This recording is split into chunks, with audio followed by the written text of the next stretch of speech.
Fellas, I tell you this. I have no further claims in Coronation Street.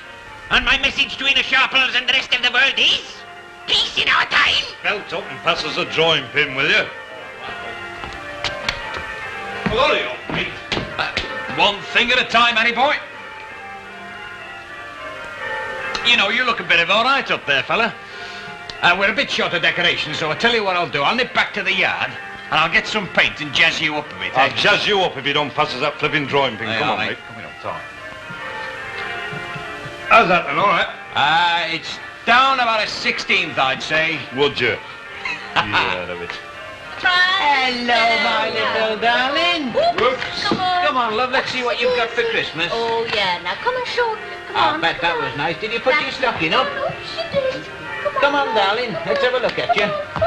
Come to daddy, come to daddy, come to daddy now.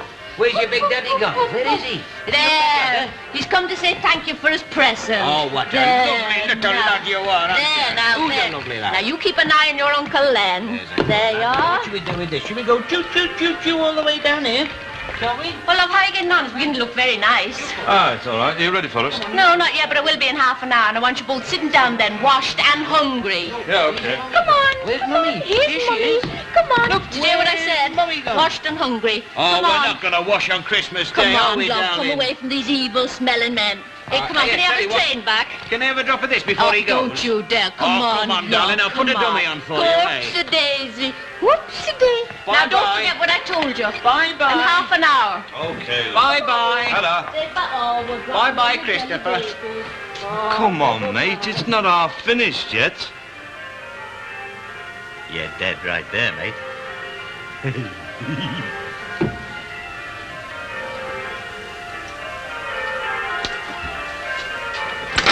Merry Christmas. And to you, love. Can't stop, got a house full.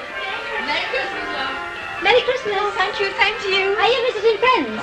Not exactly. I'm just on my way to the mission to see how the preparations are progressing. Oh, hey. Do you happen to know what the surprises they've got for us? Well, not really. I have heard something, but I'd better not say in case it isn't true. Oh, go on, you can tell me.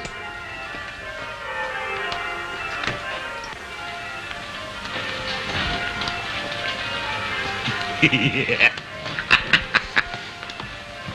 Mr. Fairclough? I didn't know you were here. Yes. Hey, but I tell you what, lovers, there's only the two of us here. Let's just have a little tiny drink apiece, shall we? Oh, no, thank you. Well, it is Christmas, you know. Oh, I appreciate the season. It's just that I don't much like drink. Oh.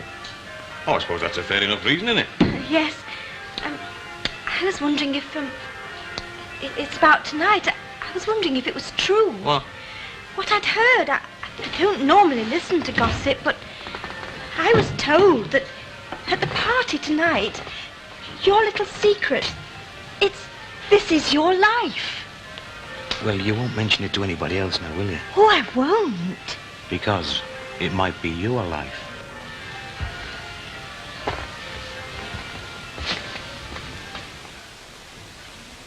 If every family in England bought a leg of pork this Christmas and said, blow your turkeys, there'd be £3 a pound next year. Why don't we do it? We did. We had pork. Oh, yes, of course. Needs more than us. Needs them as has money to stop spending it. By gum, you should have seen the pound notes changing hands on market yesterday. Still, you can't blame them, I suppose. If we had money, we wouldn't care a toss for them as hadn't. Right, there we are. That's done. Oh, thank you very much. Oh, it's the least we could do, Ina. That were a very nice dinner. Aye, what's that? All right, we'll leave them be. I'll put them away later. Are you sure? Yeah, I'm quite sure. Come on and sit down. And pass them fondants.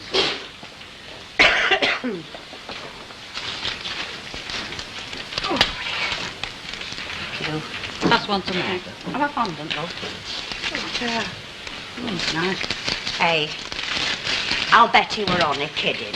Oh, Dennis Tanner. I bet he were up to his old tricks. I don't know about him. You're up to yours. What are you on about? Well, he was talking to me about the party tonight. He said they were going to play a certain game. oh, I know about that. What did he say? Yes, that's what I heard. No need to whisper. I know and all. Oh, it's right then, is it? No reason why it shouldn't be.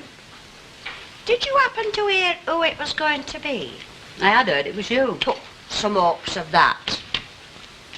How did you hear that, Tina? Yeah, I see. She's already up on that stage with all her family round her. Am I eckers like? It might be worth it to hear the true story of Lily and Will. I've no secrets. My life's an open book. How come you're one of few, then? Well, there are things in my life as I wouldn't like to come out, not in front of strangers. Then you'd better not go, then. Oh, it won't be me. Hey, suppose it's you, Ena. Well, I'd give them their money's worth, especially if they're sent to Australia for my cousin Letty. I'd tell her what I thought about her, and I wouldn't care who was listening.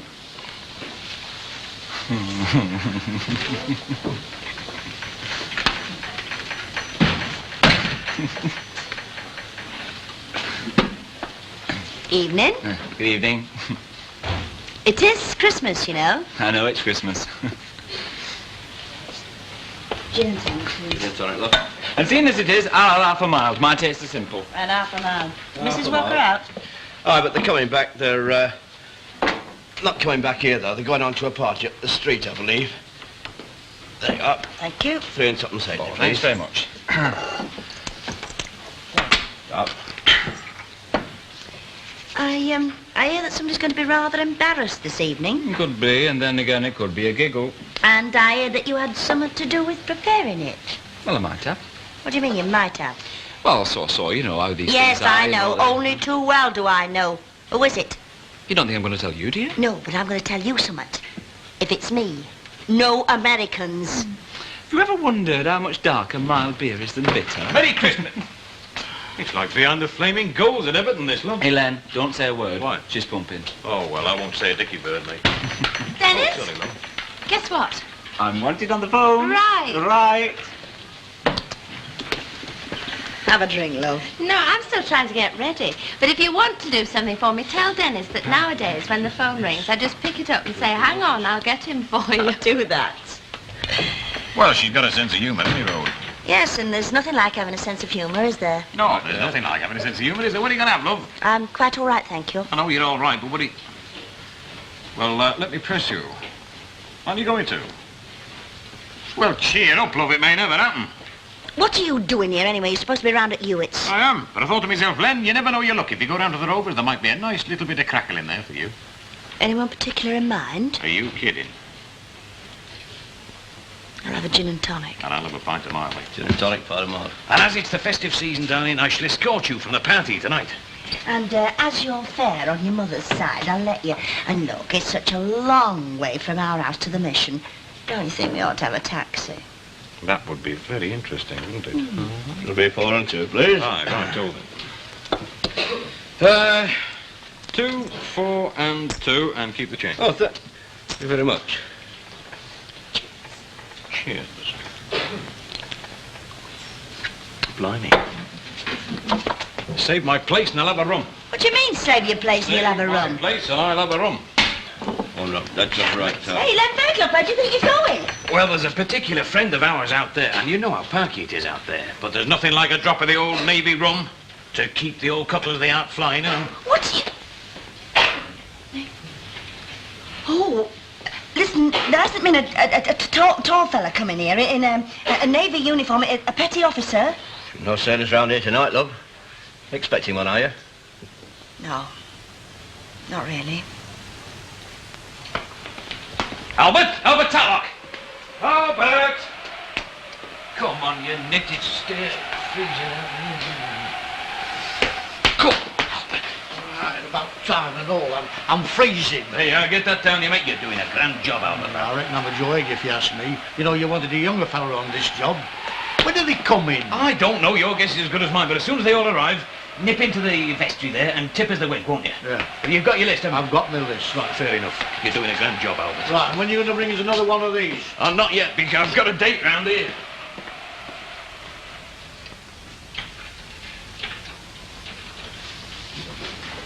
By the way, how are we going to introduce Well, I wish them all Merry Christmas. Yeah. What are you doing there? Oh, sorry. I should think so, too. Hey, I don't care what you do say, Mary, it is him. Oh, charming. I can't wait to see how he started window cleaning in for Zachary. You're only jealous, you are. His most famous one here is Brett. Well, I wouldn't exactly say it was famous, love, but... Hey, do you think we'd better get set down? Yeah, that's what I maybe that'll get them started.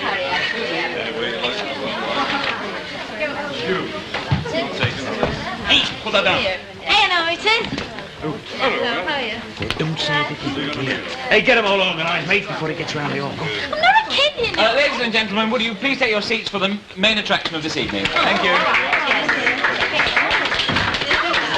Right, whereabouts do you want to sit, love? Oh, it doesn't matter, love, anywhere. Well, behind Mr. and Mrs. Walker, if you like. Yeah, okay.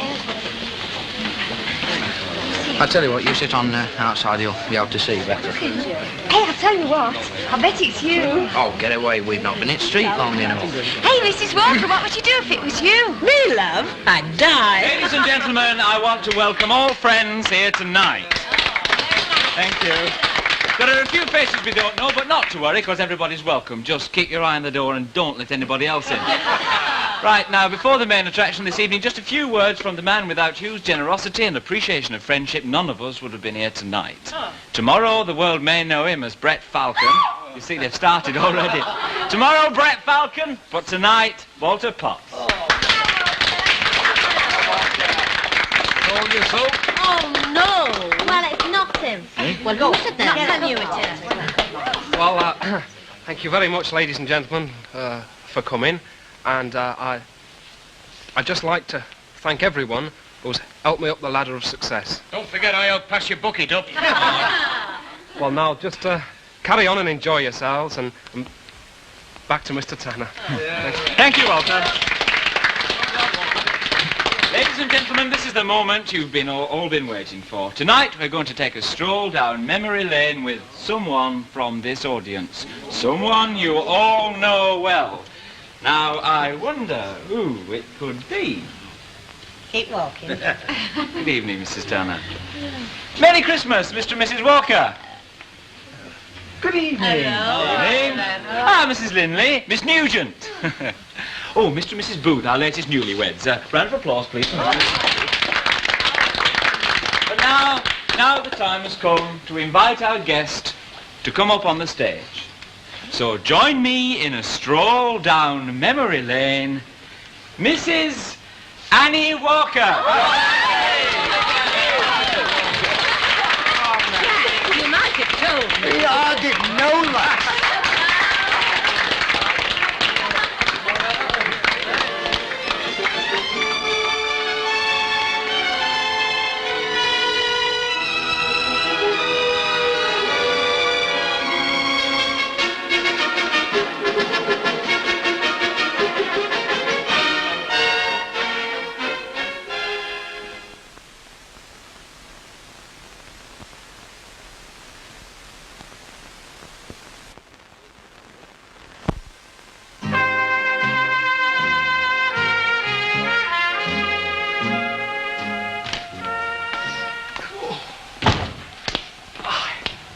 Hello, Mr. Tadlock. Dennis said to tell you when it was ready.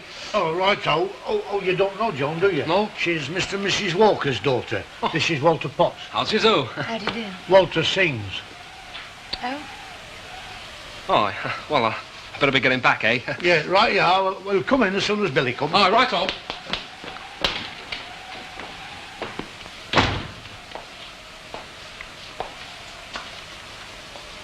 Do we have to wait here? Oh, well, I promised them, you see, love.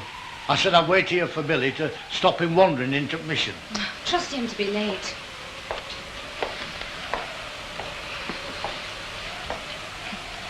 Doesn't change much, does it?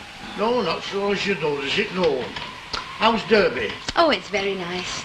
Busy, of course, Yeah. but then we're outside the town. Oh, come on, Billy. It's a good duty getting up for your mother tonight, isn't it? You didn't pay our Billy's fare, did you? Yeah, just like. Hey, he wouldn't have got 10 miles out of London with what we've got. No, when young Dennis Tanner rang him up, he said he was thinking about giving his father and mother a surprise anyway. Oh. Merry Christmas. Really, Merry Christmas, lad. And me loving sister and all. How are you, kid? Cold. How are you? You're getting as fat as a peg. I am not getting fat. Hey, you're not, No, I'm not. Well, it's about time she is, isn't it?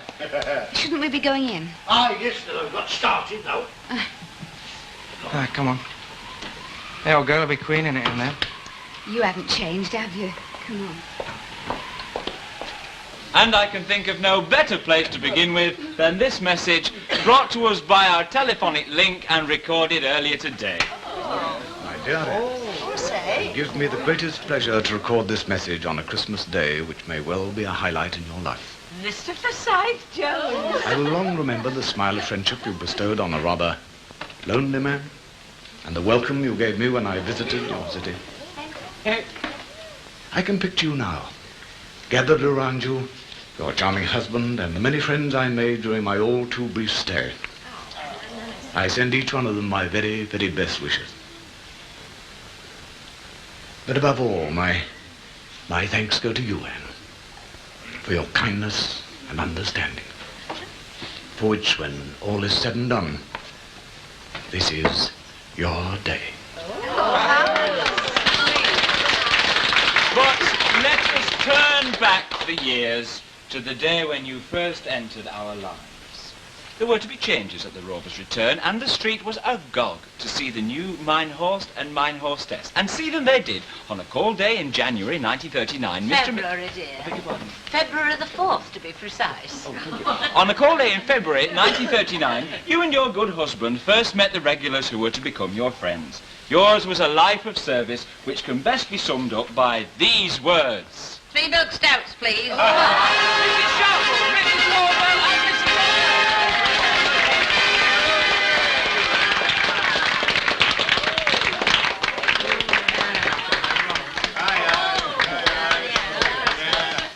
Now, Mrs. Caldwell, something peculiar happened that first night at the Rover's return. Can you tell us what it was? No, I'm Just a minute. It was January, you know. Pardon, Mrs. Sharp. It was January when you moved in. It was February. All right, have it your own, Rob, but I'll still say it was January. Yes, Mrs. Caldwell, something peculiar happened that first night. Something unforgettable. Oh, yes. Oh. I forget what it was. You went up to the bar, right? Yes. And you ordered some drinks. Right. Oh, yes, now I remember. And when I come to pay, I hadn't got enough money with me. And the first thing that Mrs. Walker says to me was, have them on me. Oh. I don't remember that. Have them on me, words from a generous heart. Thank you, ladies. You take your seats, please, in the body of the hall. Thank you very much, Mrs. Carpole. Thank you. But generosity was not enough. Dark days lay ahead, and the life of service to which you had dedicated yourself was to be strained to the utmost. In September of that first year, the black clouds of war rolled across Europe. Your husband was one of the first to be called, and you were left alone to minister to the needs of the people. There are many who will recall the helping hand and the cheerful smile which they found in the Rover's return during those long nights of war. Yeah. And there are others who will remember you in a different role. Yes, there are others who will remember you in a different role. I'll bring along a smile and a song for anyone, but only a rose for you. None other than Mr. Edgar Otto, producer and leading light of St. Agnes Amateur Operatic Society.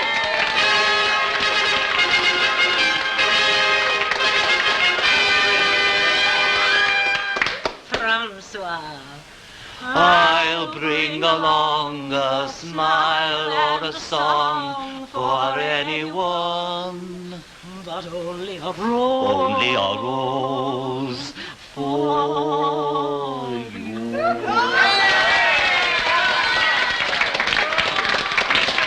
I well remember our first meeting, long before that famous duet from The Vagabond King, in the autumn of that perennial favourite, The Desert Song.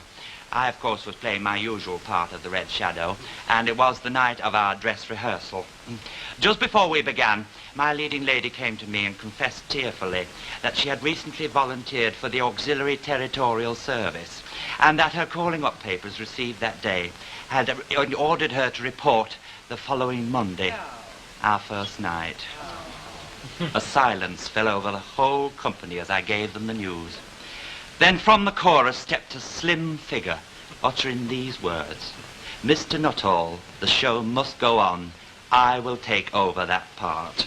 It was, of course, Anne. I auditioned her on the spot, and she was given the part, and need I say it was an unqualified success. And as a further reminder of that first night, we bring you this picture. Thank you, Mr. Nuttall. Thank you. Service to her customers. The harsh, demanding glare of the spotlight.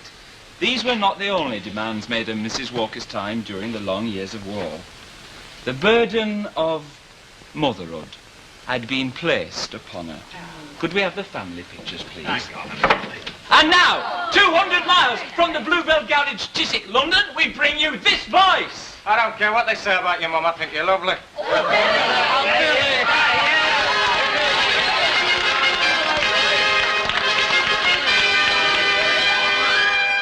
Are they feeding you properly? Oh, they're marvellous. Well, you don't look as though you put an ounce of weight on, love. Well, never mind, you've put on enough for both of us.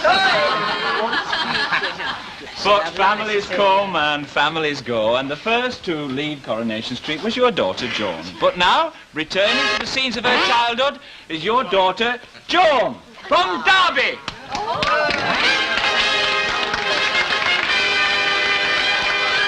Hello, Mum. How's Gordon, love? Oh, he's fine. How are you feeling? Well, all right. And now, to complete the family, from the body of the all, your strong right arm over the years, Jack Walker. Of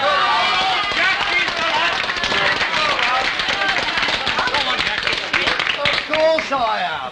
Give it a good hiding. You watch, I don't give you one. As we see you now, surrounded by your family, it is hard to picture the life of romance and glamour you've sacrificed for the cause of service. Let me go back then to the most glamorous day of your life with these words. I know that's not your real air, Lady Godiva, so watch out for this yellow bridge coming up. He, if it whips your wig off, you won't have look a rating. The man who led the horse on which you rode as Lady Godiva during the co-op pageant of the ages, Mr. George Stubbins.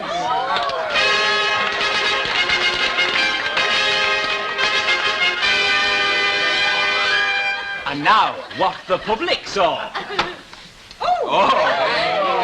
Now, Mr. Stubbins, what do you remember of that day? Oh, well, I remember we lost procession 3 times. I mean, when you're leading an horse with a naked woman on it, well, you're not going to spend much time looking where you're going. Thank you, Mr. Stubbins. Thank you very much. Now, only one surprise remains. We have followed Mrs. Walker's life from the moment she arrived in Coronation Street. Now, let us go back to that day. As Mr. and Mrs. Walker stand outside the public house, which is to become their home for many years, they hear this voice. Excuse me, are you the new beer lady? Esther Hayes. You're quite right, of course, Esther Hayes.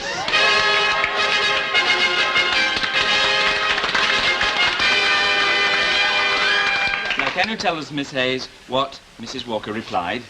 I can't, because I remember it very well. She said, "Not exactly, love. The new landlady."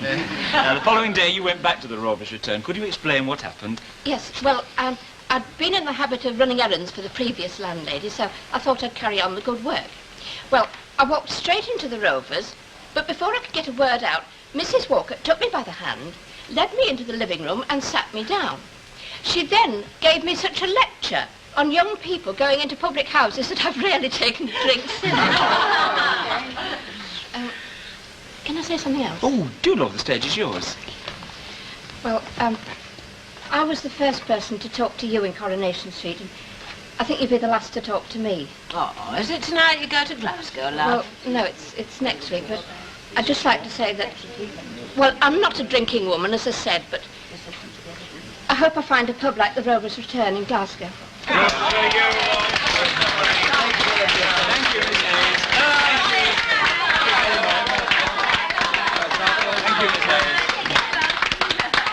Well, ladies and gentlemen, that is the end of our story. Annie Walker, publican, friend, wife and mother. This is your fascinating life. There